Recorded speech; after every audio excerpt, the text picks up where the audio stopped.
Black hole universe का सबसे mysterious object है जो कि अपनी स्ट्रॉन्ग ग्रेविटी के लिए जाना जाता है। उसका ग्रेविटी इतना स्ट्रॉन्ग होता है कि वो अपने पास से लाइट को भी पास नहीं होने देता।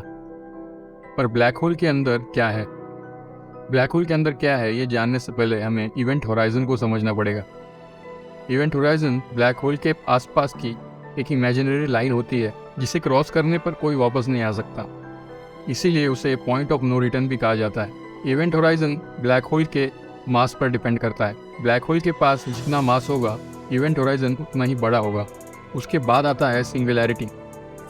सिंगुलैरिटी ब्लैक होल के सेंटर में होता है। सिंगुलैरिटी एक ऐसा पॉइंट है जहाँ पर डेंसिटी इनफाइनाइट होती है और लॉ ऑफ फिजिक्स वहाँ पर टूट जाता है। सिंगुलैरिटी इवेंट होराइजन से घिरा हुआ होता है जो कि एक गेट की तरह काम करता है सिंगुलैरिटी और यूनिवर्स के बीच में।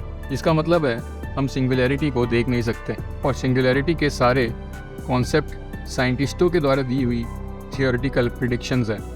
उसके बाद आता है Hawking radiation. Hawking radiation black hole का one of the most interesting topic है। स्टीफन हॉकिंग ने कहा था कि black hole continuously radiation emit करता रहता है due to quantum mechanical effect जो कि इवेंट होराइजन के पास है।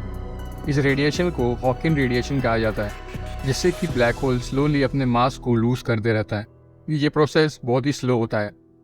ये प्रोसेस इतना स्लो होता है कि ब्लैक होल को अपना कंप्लीट मास लॉस करने में बिलियंस ऑफ ईयर लग जाते हैं। जैसे ही ब्लैक होल अपना मास लूज करने लगता है इवेंट होराइजन श्रिंक होने लगता है और सिंगुलैरिटी बाकी यूनिवर्स के लिए एक्सपोज होने लगती है।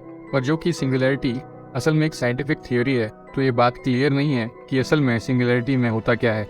Firewall paradox. सिंगुलैरिटी के मैथमेटिकल कॉन्सेप्ट एक पैराडॉक्स को जन्म देते हैं जिसे हम कहते हैं फायरवॉल पैराडॉक्स। हमारे करंट फिजिक्स के जानकारी के हिसाब से यूनिवर्स में कोई भी इंफॉर्मेशन डिस्ट्रॉय नहीं किया जा सकता, लेकिन ब्लैक होल के अंदर जाते ही वो ऑब्जेक्ट और उसकी सारी इन्फॉर्मेशन कम्प्लीटली डिस्ट्रॉय हो जाती है, जिससे कि फायरवॉल पैराडॉक्स कॉन्सेप्ट आता है जो कि ऑब्जेक्ट को कम्प्लीटली डिस्ट्रॉय कर देता है लेकिन उस ऑब्जेक्ट के इन्फॉर्मेशन को प्रिजर्व करके रखता है।